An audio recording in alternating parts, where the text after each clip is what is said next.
Hello everyone, welcome back to my channel genius study 2.0। आज एक बार फिर आप लोगों का स्वागत है हमारे चैनल में। आज हम आप लोगों के लिए एक्टिव पैसिव वॉइस का इंट्रोगेटिव सेंटेंस लेकर के आए हैं। तो आइए चलिए हम इंट्रोगेटिव सेंटेंस को सीखते हैं, आगे बढ़ते हैं और देखते हैं कि कैसे जो है हम अपने इंट्रोगेटिव सेंटेंस को जो है चेंज करते हैं। बहुत ही आसान तरीके से एकदम इजी गोइंग आपको हम बताने की कोशिश करेंगे, एकदम जीरो से, जिसमें आपको थोड़ा भी कंफ्यूजन नहीं होगा कि हम इंट्रोगेटिव को कैसे कन्वर्ट करते हैं।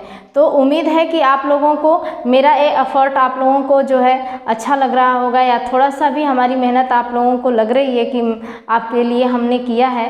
तो प्लीज़ आप लोग हमारे चैनल को ज़रूर लाइक करें, शेयर करें। अगर आप इस चैनल पे नए हैं तो सब्सक्राइब कर लें, ठीक है। आइए चलिए हम बिना किसी टाइम को वेस्ट किए ही हम अपने सेशंस को कंटिन्यू करते हैं, आगे बढ़ते हैं और कुछ एग्जांपल्स जैसा कि हमने आपको लिया है इसके थ्रू जो है हम आपको समझाने की कोशिश करते हैं। पिछली वीडियोस में हमने सारे नियम्स आपको डिटेल में समझा दिया है कि कौन से नियम में कैसे बदलते हैं। सेम वही प्रोसीजर है, आपको इसमें कुछ भी नया नहीं करने की ज़रूरत है। बस थोड़ा सा एक एफर्ट आप लगाएंगे, सारी चीज़ें आपको जो है लर्न हो जाएगी। तो चलिए गाइस आगे देखते हैं। देखिए हमने यहाँ पे आपको एक्टिव वॉइस दे दिया है। पहला है हमारा डू यू नो मी। अब डू किस टेंस में आता है? प्रेजेंट इंडेफिनिट में आता है। तो प्रेजेंट इंडेफिनिट को जो हम चेंज करते हैं तो कंटिन्यूअस को लेते हैं। और डिड किस में आता है? पास्ट इंडेफिनिट में आता है। तो जब हम पास्ट इंडेफिनिट में जाएंगे तो उसको पास्ट कंटिन्यूअस में चेंज करेंगे। तो आर दे स्कोल्डिंग, आर आया है और प्रेजेंट कंटिन्यूअस टेंस का है, तो प्रेजेंट कंटिन्यूअस टेंस के साथ केवल आपका सारी चीज़ें वही रह जाएंगी, विंग लगा करके हम इसको बना देंगे। आई होप आप लोगों को ये सारी चीज़ें क्लियर हो रही होगी। तो आइए देखते हैं। सबसे पहले हम पहला लेते हैं, इसका हम पैसिव वॉइस बनाने की कोशिश करते हैं और आपको बताते हैं कि किस तरह से जो हम इसका पैसिव वॉइस बनाएंगे, ठीक है। तो सभी लोग देखिए ध्यान से हमारे बोर्ड पे। पहला है आपका डू यू नो मी। करें क्या आप हमें जानते हैं? तो देखिए डू को अगर हम यहीं चेंज कर लें, आपको वहाँ बहुत जाने की ज़रूरत नहीं है। तो डू इसके अकॉर्डिंग मान लीजिए यहाँ पे क्या आ जाएगा? आई आ जाएगा। जब आप ऑब्जेक्ट बनाएंगे तो यहाँ पे सबसे पहले आई आ जाएगा, मी का क्या हो जाएगा? आई। तो आई अपने साथ क्या ले लेगा? एम। ये तो हमको पता हो गया। तो एम आई। नो का क्या हो जाएगा? नो का थर्ड फॉर्म हो जाएगा नोन, ठीक है। अब एक चीज़ आपको याद रखना है कि जो ये नोन है ये अपने साथ बाई नहीं लेता है, ठीक है। जब ये अपने साथ बाई नहीं लेगा तो इसको हम टू लगा देंगे, टू से जोड़ करके और अपने पैसिव वॉइस को बनाएंगे। तो क्या हो जाएगा? I am known to, by हटा देंगे, नोन टू यू कर देंगे, ठीक है। ये आपके जो है ऐसे जो है आपके इंट्रोगेटिव बन जाएंगे। एक बार यहीं पे ध्यान से देख लीजिए, हम इसको फिर से समझा देते हैं। यहाँ पे मी जब आपका ऑब्जेक्ट बनेगा तो ये क्या हो जाएगा? आई। और आई अपने साथ क्या लेगा? एम। तो इसके अकॉर्डिंग डू के जगह हम क्या रख देंगे? एम रख देंगे, यहाँ आई रख देंगे। इसके बाद वर्ब का क्या रखेंगे? Third form. तो नो का क्या हो जाएगा? नोन होता है, ये नोन हम कर लेंगे। नोन अपने साथ बाई को नहीं लेता है तो यहाँ हम इसके जगह पे टू को रखेंगे और टू के बाद हम यू लगा देंगे, जो इसका क्या है?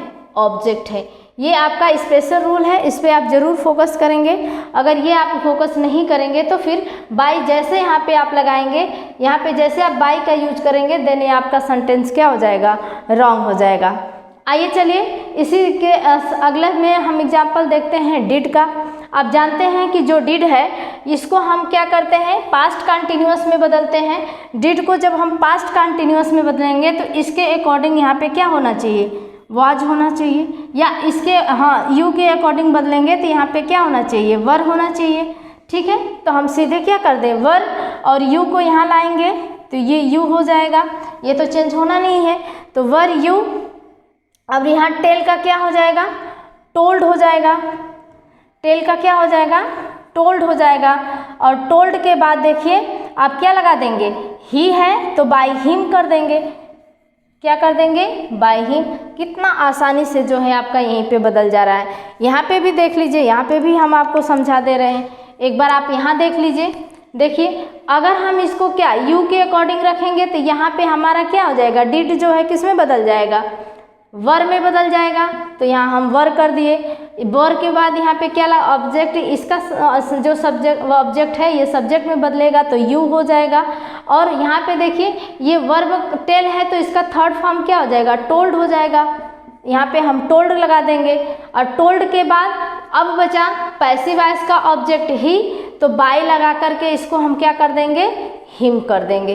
ठीक है, और इस तरह से आप क्वेश्चन मार्क लगा देंगे। इतने आसान से जो है आप अपने पैसिव वॉइस को चेंज कर सकते हैं।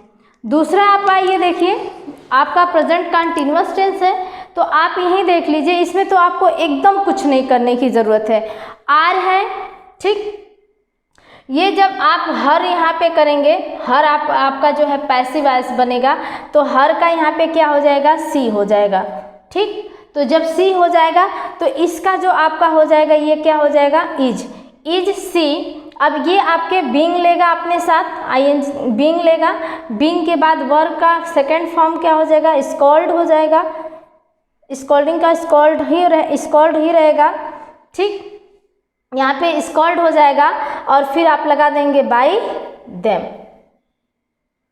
देखिए कितनी आसानी से जो है हम इसको चेंज कर सकते हैं। इसमें कोई आपको बहुत ज़्यादा परिवर्तन करने की ज़रूरत नहीं है। ठीक है, स्कॉल्ड का यहाँ पे स्कॉल्डेड कर देंगे, ये ध्यान दे दीजिएगा, स्कॉल्ड का स्कॉल्डेड कर दें। आइए एक बार यहाँ पे भी हम आपको साफ साफ लिख के बता देते हैं। देखिए जब हम इसका पैसिव वॉइस बनाएंगे तो सीधे सीधे जो है हर का हम क्या कर देंगे, सी कर देंगे। और सी अपने साथ क्या लेगा, इज। तो जो ये आर है वो किस में बदल जाएगा, इज में बदल जाएगा। ठीक है, इज सी। और सी जब कंटिन्यूअस है, प्रेजेंट कंटिन्यूअस है तो आपको पता ही है कि वो अपने साथ बीइंग लेगा, तो हम यहाँ पे क्या लगा देंगे, बीइंग लगा देंगे। बात समझ में आई। और इसके बाद स्कॉल्डिंग का स्कॉल्डेड हो जाएगा, डांटना, स्कॉल्डेड। ठीक, स्कॉल्डेड हो जाएगा। बचा क्या है अब आपका, जब यहाँ पे हमने वर्ब रख दिया तो ये आपका देम बचा। देख लीजिए, हमेशा हम आपसे बताते हैं कि जो बाई के बाद देम जो होता है वो अंडरस्टूड होता है। आप लिख भी सकते हैं, नहीं भी लिख सकते हैं। इस चांस में मतलब लिखना बहुत ज़रूरी नहीं है, अगर आप लिख देंगे तो गलत भी नहीं होगा। तो इस तरह से जो है आप अपने इंट्रोगेटिव को चेंज कर सकते हैं। आइए एक दो एग्जाम्पल और आपके इंट्रोगेटिव को हम आपका समझा देते हैं। एक दो और ऐसे छोटे छोटे एग्जाम्पल्स जो हैं हम आपको बता देते हैं।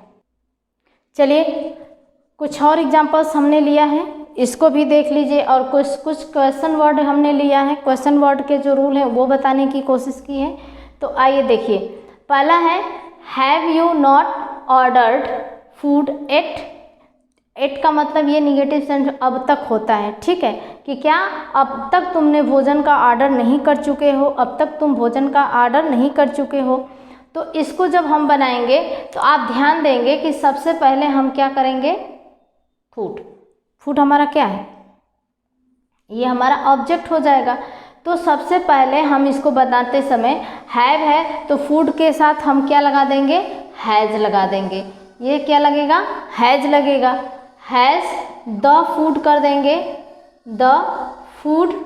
और इसके बाद ये निगेटिव में बदल जाएगा। एट हमेशा अपने साथ नॉट को लेगा तो यहाँ क्या कर देंगे, नॉट। ठीक, और ये कौन सा टेंस है, परफेक्ट है, तो परफेक्ट के साथ बीन भी लगेगा।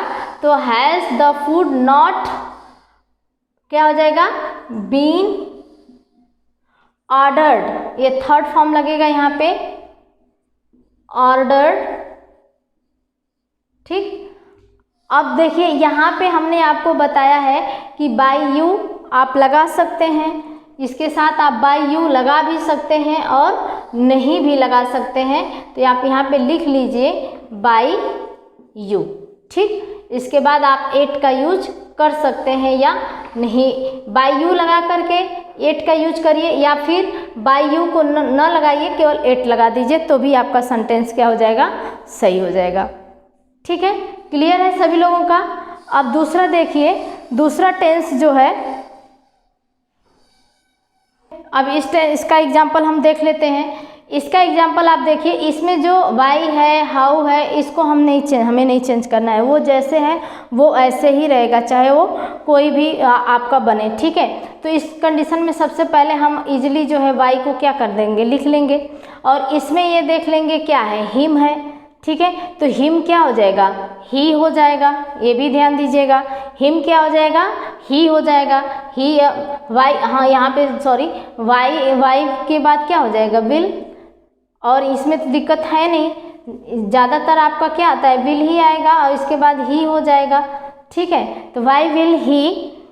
अब इसके बाद वाई विल ही के बाद क्या लगेगा, यहाँ पे वी लग जाएगा। क्यों लगेगा, क्योंकि ये फ्यूचर इंडिफिनिट है तो वो अपने साथ वी लेकर के आगे बढ़ेगा। तो वाई विल ही बी, फिर क्या है, सपोर्टेड है, तो सपोर्ट, देखिए सपोर्टेड, थर्ड फॉर्म कर देंगे, why will he be supported. अब बाई कर देंगे, बाई के बाद क्या हो जाएगा, यू, ठीक है। Why will he be supported by you. देख लीजिए इसको एक बार और देख लीजिए ध्यान से। फिर चलिए अब इसको देख लीजिए। अब कह रहे हैं how did he convince her father. अब आप देख रहे हैं कि यहाँ डिड लगा है तो ये क्या हो जाएगा, पास्ट कंटिन्यूअस में बदल जाएगा। तो यहाँ जो हाउ है उसको हम एज इट इज़ ऐसे ही लिख लेंगे, ठीक। अब हाउ के बाद देखिए हर फादर होगा, तो हर फादर के लिए आप क्या लगाएंगे, हाउ वॉज ही लगाएंगे, ठीक है। हाउ वॉज हर फादर उसके पिता, हाउ वॉज हर फादर। फिर वर्ब का थर्ड फॉर्म क्या है, यहाँ पे कन्विंस है तो कन्विंस्ड हो जाएगा, कन्विंस्ड। देखिए कन्विंस डी लग जाएगा, कन्विंस्ड हो जाएगा। और यहाँ पे ही है तो ही को हम क्या कर देंगे, बाई हिम कर देंगे, ही को कर देंगे बाई हिम। इस तरह से आपके जो इस वाले सेंटेंस का भी इंट्रोगेटिव सेंटेंसेस बनते हैं। तो मुझे पूरी उम्मीद है कि आप लोगों को ये जितने भी रूल्स हैं, जितने भी आपके फॉर्मेट इंट्रोगेटिव सेंटेंस के बताए गए हैं, सभी आप लोगों को लर्न हो गया होगा। जैसा भी हो आप हमें इसका कमेंट सेक्शन में मैसेज ज़रूर दीजिएगा, कमेंट ज़रूर करिएगा अपना कि आपको यह रूल कैसा लगा, आपको समझ में आया कि नहीं आया, ठीक है। और बाकी चीज़ें हम फिर अगले वीडियोज़ में आपको कंटिन्यू करेंगे। क्वेश्चन टैग जो है उसके जो क्वेश्चन टैग के भी कैसे बनते हैं, अभी तो आपको इम्परेटिव सेंटेंस का भी बताना है। तो आगे की वीडियो में हम फिर आपको जो है पैसिव वॉइस के एक और फॉर्मूले को, एक और रूल को लेकर के आएंगे। तब तक के लिए धन्यवाद। Thank you watching for my channel.